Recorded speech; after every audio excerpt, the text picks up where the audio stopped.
don't we begin with the race winner in terms of interviews and bring one Risto Caput into the broadcast booth with us. Risto, well done on the win. It was a dominant win, channeling your inner Rudy Van Buren. Thank you. Yeah, it went easy with big out of the back of the grid penalties. I think if it wasn't for them, it would have been a real race. I think our Rudy Van Buren today was Alex Siebel, but I will take all the chances I get this year.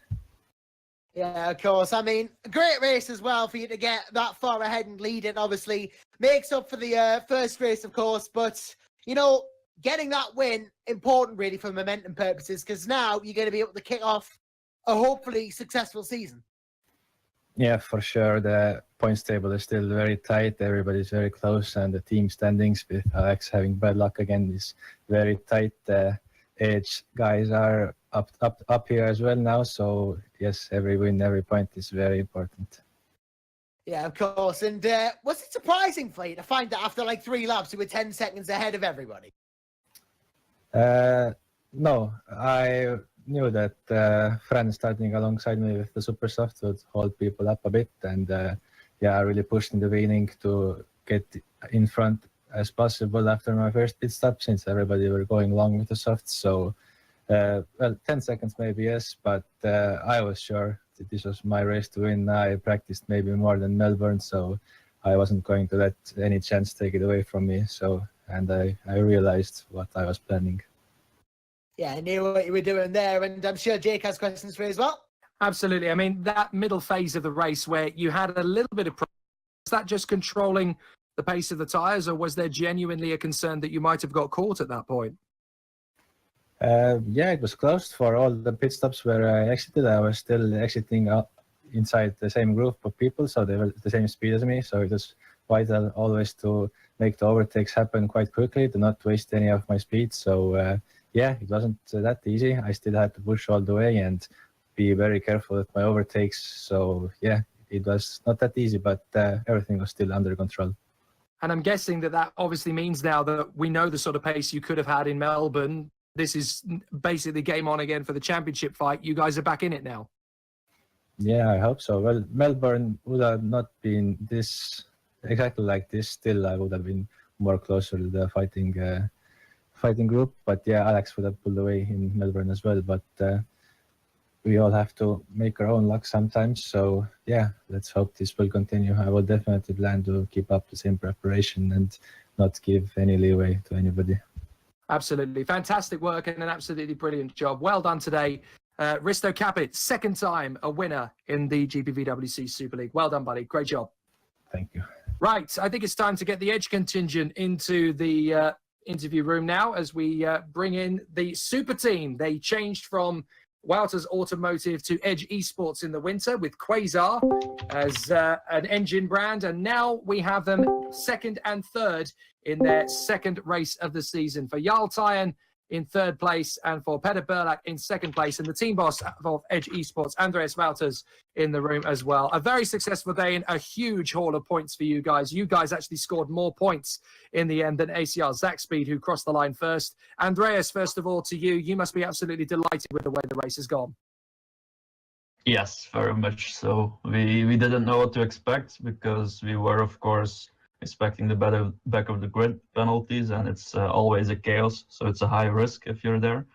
But it went brilliantly. I think the guys were completely in control, and indeed scoring more points as ACR is amazing. For us, they are pretty much the most important benchmark. So today was a good day. So let's go straight over to you, Petter. Second ever race in GPVWC Super League, having won the Formula Challenge Championship 4 years ago. That's not bad, is it? Second place, second race, not bad. Yeah, not bad. I didn't know what to expect. We were struggling with the car, honestly, and it didn't feel so good. So we thought like maybe top 5 if we're lucky, one of the cars at least. But yeah, very good start. I was off the track, but I got squeezed out and got some damage, but it was okay. Didn't lose much and gained a lot of places. And first pit stop, unfortunately, I left the repairs on and I lost a lot of time, and I put myself back in the train, so that wasn't ideal, but in the end, looks like it didn't cost me anything with P2. So with second place, and obviously, you know, there's a chance now that the championship is obviously going to be a long one, so many different teams having a good run of form. Do you think you guys now have a package that can win races? Yeah, as long as we keep upgrading the car and keep working on the setup, I think we can challenge anybody. Sounds fantastic. Any questions from you, Josh, for these boys?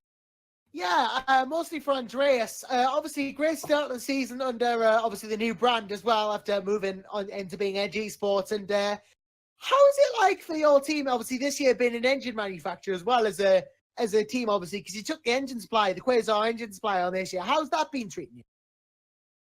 Yeah, it's a good new opportunity to make the right decisions. Of course, we have done it before very shortly when Potentia stopped supplying and somebody had to take over the development, but that was very limited, to be honest. And now it's just another factor that we can play with. We have done exactly the same as 3 other engine suppliers, so I think at the moment the difference is not noticeable. But of course, we hope that over the year we can use that to our advantage, and I'm sure Daniel Xiranku, our technical lead, will put in the effort to make it happen.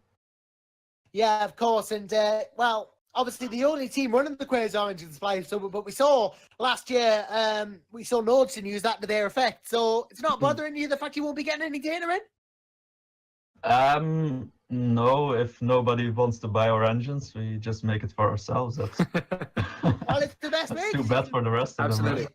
You can tailor it around your needs. Yes. I want to talk to Jarl Tyen at this point in third position. It was second for a long time, Jarl. You to the right position at the right time. Your first stint, there was a bit of an incident there, battling away in turn 4 with Borja Milan. How do you see that from your point of view? I honestly don't remember it. I feel like I was side by side with, I think I passed at least 40 cars that race. So I honestly don't remember it. But I don't think I did anything wrong this race. I felt like every move I made was fair. A lot more fair than last race, that's for sure.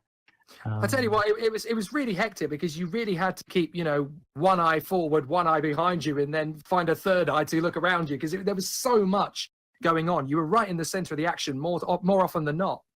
Yeah, because Petar started 21st, I started 25th, so like we had basically nothing to lose. We didn't want to go over our heads, but you know, we got to make moves early on, and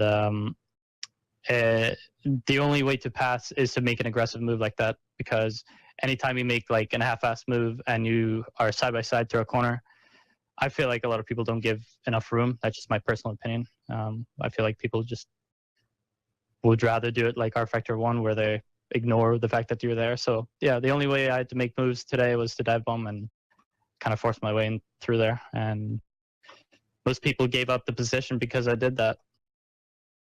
And I was just going to ask as well, I mean, obviously there's going to be some conversations about it. Was that move from Petar legitimate? Did he make the move fair and square, or was that a team decision? When I made past third and fourth right at the end, I was kind of in relative cruise mode.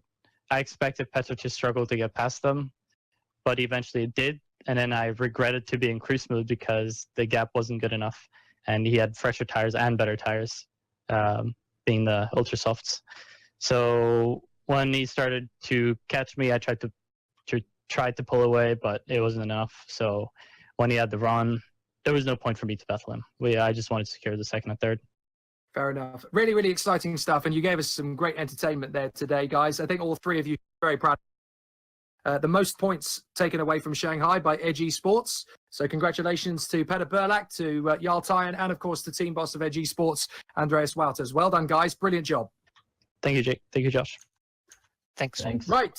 Let us get one of the less fortunate drivers from the race into the battle, and certainly 2 races into an 18-race championship. You say there's still a long way to go, but it doesn't look as great as it could be for the Red Bull Street Fighter Brigade, and certainly for the second race in a row, a frustrating day at the office for Flo Gaia. Flo, I have to say, you know, again, crushing luck from you when it looked as though, you know, being in a difficult situation, you were making progress through the field. Talk us through what happened, my friend. Hi guys. Yeah, now it's hard to really explain in words what happened. I think the expression "Red Bull gives you wings" really came true for me today. No pace in quali wasn't quite there. I mean, a second off of the fast of Aristo, I think. So I must obviously gone wrong on the setup somewhere. Because otherwise balance felt okay. I mean, I could push the car and so on. But yeah, and on the start, I was really cautious, trying to avoid what happened in front. Still, I suffered quite a lot of damage from the guys around me because they had lots of lag. And but yeah, I kept going, and I think I made decent progress. I was wheel to wheel with Dave. I think also with Dennis through the fast section and making some progress. I think I was up to P13, and then I was behind Menno. And I think we somewhat got some of this lag again, and like I got airborne, and after that the car was again just like a Melbourne, way off the pace, and you know I was somewhat 40 seconds off the next car and close to being lapped again. So I thought I'd rather just save the engine for some race. I could use it again because right now it looks pretty bad. Okay, from your point of view, Josh, is there anything we need to talk about? Yeah, not really the start of the season you wanted, Florian. Obviously, with success last season, then moving to Red Bull Street Fighter and, you know, retiring partway through this race. Was it just to save the engine for future races?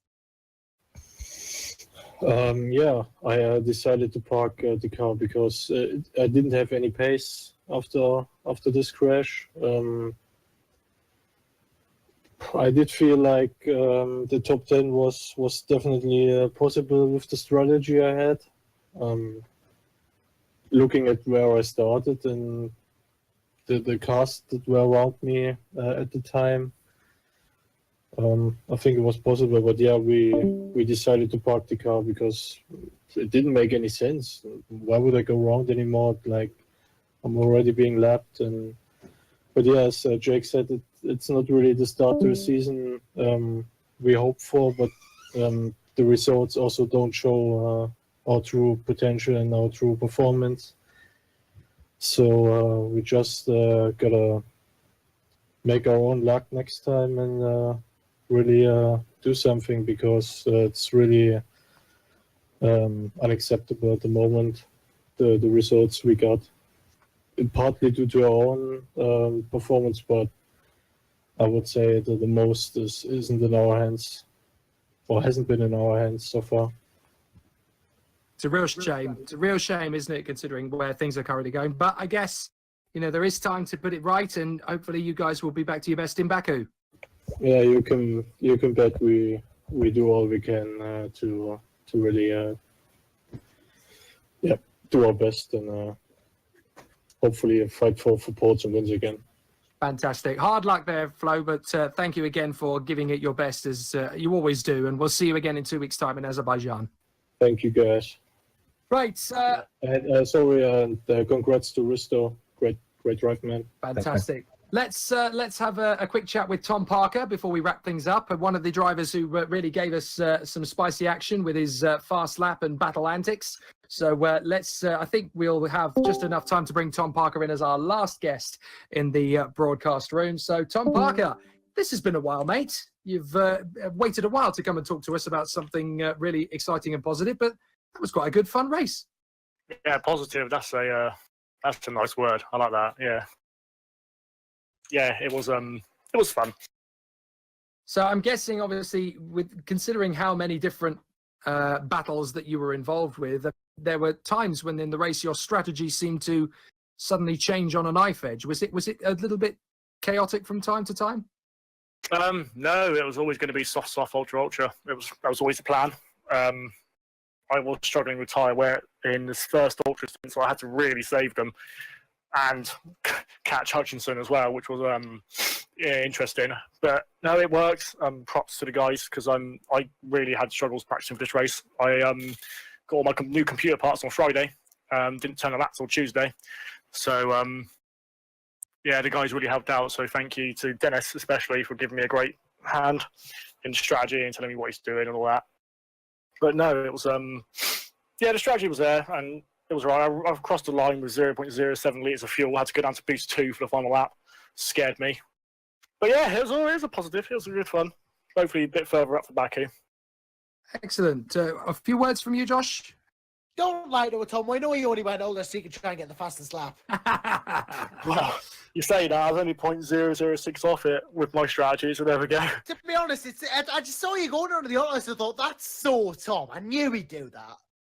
Yeah, but I was saying to the guys before, that was the strategy. It was always going to be 13 laps from the end and bringing on the ultras. So it wasn't a deviation or anything. It was just what I was planning on doing. Yeah, because on those compounds last year, it would have been like a 5-6 stop. And obviously it was only about 3 this year. So the tyres are... Do you think they're better wearing this year? Oh, that's not even a question, is it, really? No. You can naturally... I think you saw today, no one knew what strategy we were saying. We just don't know what we're doing. Don't know who's doing what, don't know what's going on. It's nice. I think it's fun. I was really toying with the idea of starting on the mediums, but I thought I'll go for soft, see what happens. And it just worked out. But it's nice to see a lot of variation. I'd like me a different strategy from other people. So we'll see. I might start on the hards at one race. Who knows? Treat yourself. Yeah. Tom Parker, considering going hard for one race, there you go. Well, yeah, only Tom, hey? Fantastic. Brilliant stuff. Thank you, Tom, for giving us such great entertainment. We'll see you again back in Baku, my friend.